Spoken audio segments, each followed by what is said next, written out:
अस्सलाम वालेकुम दोस्तों, Sajjad Khan Jadoon official YouTube channel और फेसबुक पेज पर आप सबको खुशामदीद। कश्मीर हमारा अटूट अंग है।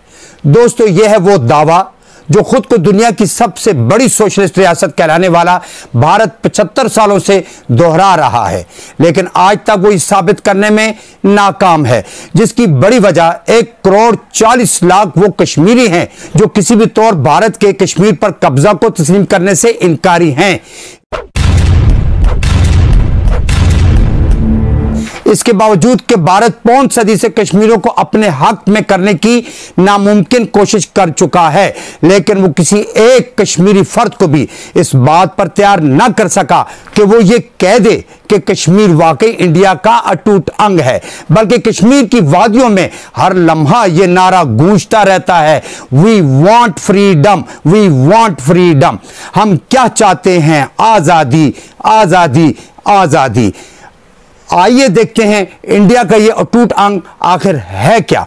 अगर इस जुमले को लफ्जी मानों में देखें तो अटूट का मतलब है ना टूटने वाला, अंग के माने हैं उज़ू या हिस्सा। इस तरह से हम अटूट अंग का मुकम्मल मतलब निकालेंगे, ना टूटने वाला या ना अलग होने वाला हिस्सा। यानी भारत यह कहना चाह रहा है कि कश्मीर हमारा वो हिस्सा है जो कभी अलग नहीं हो सकता। अब भारत को कोई यह समझाए कि अटूट अंग वो होता है जो दिलो जान से किसी के साथ रहने पर राजी हो। मैं इस बात को समझाने के लिए यह मिसाल दूंगा कि जिस तरह हमारे जिस्म के तमाम आज़ा हमारे दिमाग या सोच के ताबे होते हैं, बिल्कुल उसी तरह हमारे तमाम आज़ा हरकत करते हैं, और जब बदन से रूह निकल जाती है तो जिस्म के तमाम हिस्से हर हुक्म से आज़ाद हो जाते हैं, दूसरे लफ्जों में बेहिस्सो हरकत हो जाते हैं। तो फिर इंडिया किस मुंह से कश्मीर को अपना अटूट अंग कहता है, जबकि भारत और कश्मीर का रिश्ता किसी भी कायदे और कानून से कायम ही नहीं हो सकता और ना अब तक हो सका है, जिसकी वाहिद वजह रूहानी तसादुम है, जिस्म पर आप जबरदस्ती कब्जा कर सकते हैं, जंजीरों में जकड़ सकते हैं। लेकिन थॉमस मूर की एक इंग्लिश नज़म दी मिस्टर बॉय के एक मिसरे के मुताबिक आज तक दुश्मन की कोई ऐसी चैन तैयार ही नहीं हुई जिससे किसी की रूह को कैद किया जा सके। बिल्कुल इसी तरह कश्मीरी और फलस्तीनियों की रूह को काबू करने के लिए भी कोई ऐसी जंजीर अब तक नहीं बन सकी। तो फिर कश्मीर किस तरह भारत का अटूट अंग हुआ? कोई ऐसा फार्मूला, कानून या मंतक लाइए जिससे कश्मीरी मुसलमानों को कायल किया जा सके कि वो जिद्दोजहद आज़ादी तर्क कर दें, क्योंकि यह खित्ता भारत का अटूट अंग है। जबकि मैं ये पहले ही साबित कर चुका हूं कि अटूट अंग वो होता है जो आपसे जुड़ा रहना चाहता हो, जिसका आपसे रूहानी रिश्ता उस्तवार हो। लेकिन यहां तो कश्मीरी शहीद होने को एजाज समझते हैं, लेकिन भारत के साथ रहना उन्हें किसी सूरत गवारा ही नहीं। अरे जनाब, यहां तो एक बीवी को अपने साथ रखना मुश्किल होता है, अगर आपसे उसका मिजाज नहीं मिलता तो किस तरह से लाखों इंसानों को आप अपने साथ जबरदस्ती बांधने की कोशिश कर रहे हैं। भारत अगर कश्मीर को अपना लाजमी जुज समझता है तो क्यों भारतीय वजीर आजम जवाहरलाल नेहरू 1948 में भागे भागे यूएनओ सिक्योरिटी काउंसिल गए थे ताकि कश्मीर पर जंगबंदी करवा सकें। वहां भारतीय वजीर आजम की दरख्वास्त पर करारदाद नंबर 39 पास की गई, जिस पर इंडिया पाकिस्तान यूएनओ कमीशन कायम किया गया ताकि कश्मीर का मसला हल किया जा सके।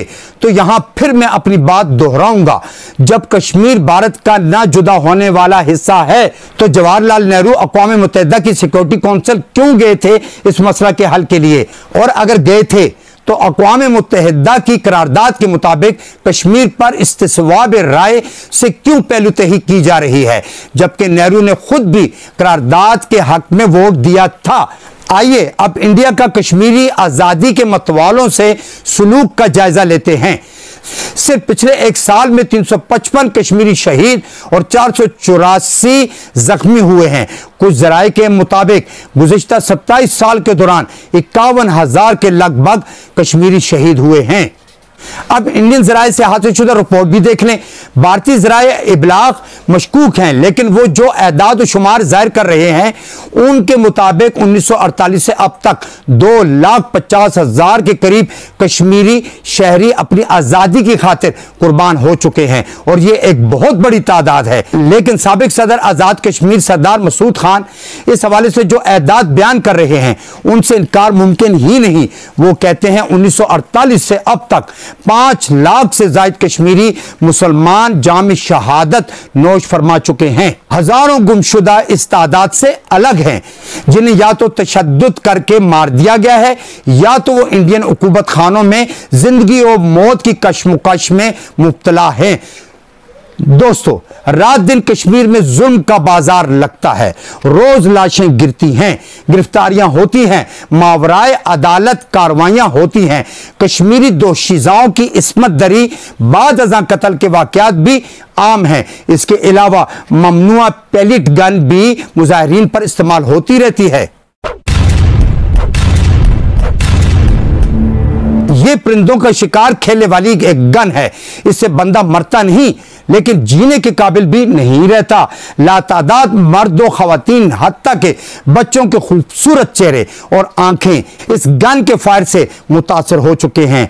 आइए आप भी देख लें पेलेट गन के कमालात और कश्मीरियों की चलती फिरती लाशें।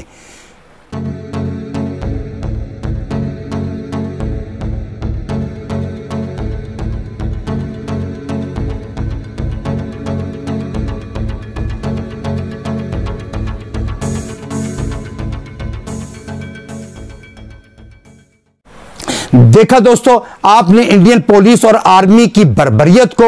एहतजाजी सैकड़ों अफराद गिरफ्तार होते हैं, सड़कों पर उन्हें घसीटा जाता है, उन पर तशद्दुद होता है जिसमें बच्चों और खवातीन की कोई तमीज नहीं, और नारा यह बुलंद होता है कि कश्मीर हमारा अटूट अंग है। मुझ समेत हर दर्द दिल रखने वाला इस तर्ज अमल पर हैरत के समंदर में डूबा हुआ है। भारत किस मुंह से खुद को सबसे बड़ी जमहूरिया कहता है जबकि उसका हर अमल गैर जमहूरी और गैर इंसानी है। आप इंडिया का मकरू चेहरा इन तस्वीर के आईने में भी देख सकते हैं।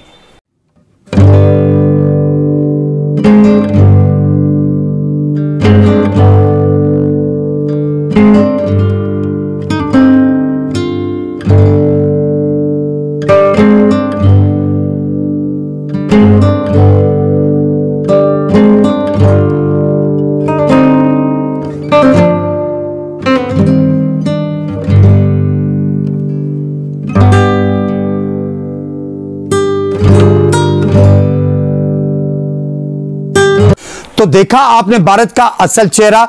दोस्तों, इंडिया और इस्राइल इत्तेहादी मुमालिक हैं।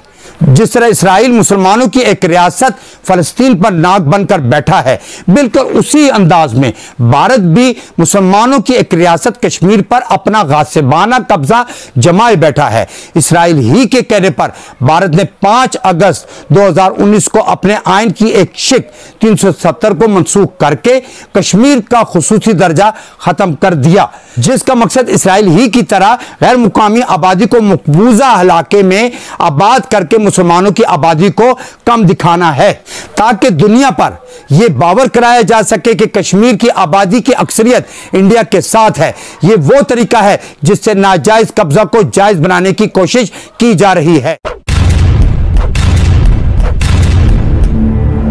यह सूरत हाल तो एक यहूदी और हुनूदी इत्तेहाद की है। अब आते हैं मुसलमान ममालिक की तरफ। इस खित्ते में सिर्फ पाकिस्तान कश्मीर पर जुल्म के खिलाफ बोलता है और कुछ हद तक ईरान भी कोई ना कोई बयान कश्मीरियों के हक में दे देता है।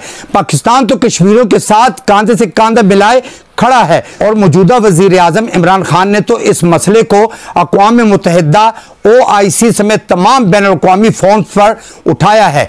मुसलमान ममालिक में अरब ममालिक मुआशी लिहाज से बहुत मजबूत हैं, उनकी आवाज़ सुनी जाती है, लेकिन बेहिसी की यह हालत है कि ना ये फ़लस्तीनी मसले पर और ना ही कश्मीरी मसले पर मुसलमानों पर होने वाले मुजालिम पर मौसर आवाज़ बुलंद करते हैं, बल्कि अरब इमारात और सऊदी अरब समेत दीगर ममालिक ने भारत में अरबों डॉलर की सरमायाकारी कर रखी है और इसराइल से नए रिश्ते और मुआहिदात तय पा रहे हैं, जो अरब ममालिक के लिए तबाही का सबब बनेंगे।